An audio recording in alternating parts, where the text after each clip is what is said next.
Welcome back. When it comes to the stock market, well, it opened about 15 minutes ago and it's off nearly 100 points this morning to start December. But it ended with November with a rally and did pretty well actually in November.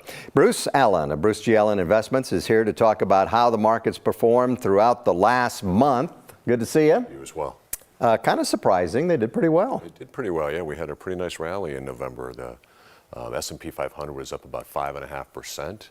And that follows an October where the market was up 8%. So we're off to a really good start this quarter. So the stock market did well in November. The bond market did pretty well too, which is unusual, I think. That's been a change because we've had up till today even, this is the worst bond market year since 1926. And yeah. it wasn't worse in 1926. This is as bad as it's been.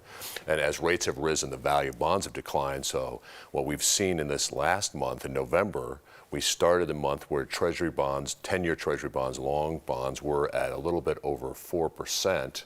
4.05%, and as of yesterday, the 10-year Treasury was at 3.61%. And so the bond market's starting to see buyers coming in and purchasing long-term Treasury bonds. And interest rates going down, that's a good thing. So what's causing all this? How come this is happening? I think there's two things. One is the bond market, which is the much more accurate predictor of the economic events. Nobody can predict what's going to happen in the future, right. But the bond market's been very accurate about predicting recessions. And we've got a phenomenon right now where short-term treasuries, 1 year or less, are actually returning higher interest rates than 10-year treasury bonds. That phenomenon is unusual, but that has preceded and predicted many recessions since World War II. So when we see that, many people get kind of nervous that we're going to be going into a recession. And this has been happening since we've been talking about this right. since July. So the question really is, are we already in a recession and the economy's beginning to look like it may recover, or are we going into a recession in 2023? That's the question. The stock market obviously is anticipating good news, and so they're being optimistic right now. We'll see whether that's justified or not, Gary, as we go forward.